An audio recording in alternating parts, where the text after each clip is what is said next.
Tenali Rama series में आज तेनाली के जीवन पे आधारित कहानी है तेनालीरामा की मृत्यु। तेनालीरामा राजा कृष्णदेव राय के दरबार के एक महान विदूषक थे। उनके जीवन के बारे में एक कहानी प्रचलित है। एक बार तेनाली को एक विषैले सांप ने काट लिया। उनका जीवन बचाने का कोई उपाय नहीं बचा। जब आखिरी समय आ गया तो तेनाली को महाराज की याद आई। अपने अंतिम समय में वह महाराज से मिलना चाहते थे।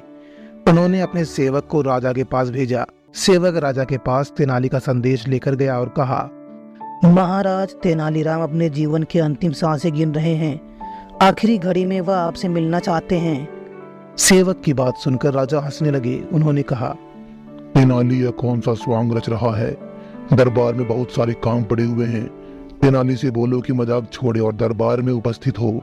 सेवक ने कहा, नहीं महाराज, यह समाचार बिल्कुल सत्य है। सच में उनको एक विषैले सांप ने काट लिया है। अब उनके बचने की कोई संभावना नहीं है।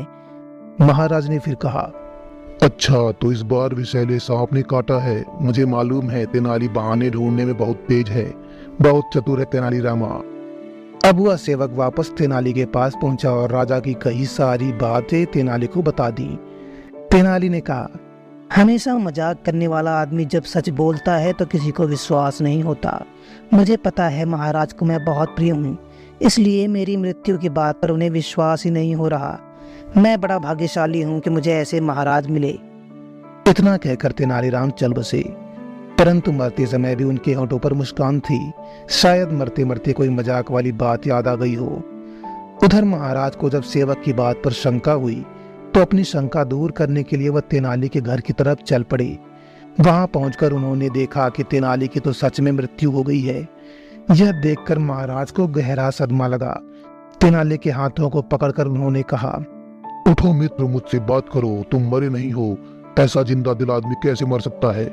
जिंदगी भर तुमने हमें हंसाया, अब ऐसे रुलाकर कैसे जा सकते हो? राजा का चेहरा आंसुओं से भरा हुआ था। राजा ने आदेश दिया कि तेनाली का अंतिम संस्कार पूरे राजकीय सम्मान के साथ किया जाए। आखिरी वक्त में जब तेनालीराम की चिता से लपटें उठ रही थी तो राजा ने कहा, कैसा महान विदूषक था, मरते वक्त भी चेहरे पर मुस्कान थी। दोस्तों, तेनालीराम तो चले गए पर उनकी कहानियां आज भी लोगों को हंसाती हैं। दोस्तों, कैसे लगी वीडियो? कहानी अच्छी लगी हो तो वीडियो को लाइक जरूर करना और चैनल को सब्सक्राइब नहीं किया है तो चैनल को सब्सक्राइब कर लेना और बेल आइकन को भी प्रेस कर देना, जिससे कोई भी नई वीडियो अपलोड होते ही तुरंत आपको नोटिफिकेशन मिल जाए।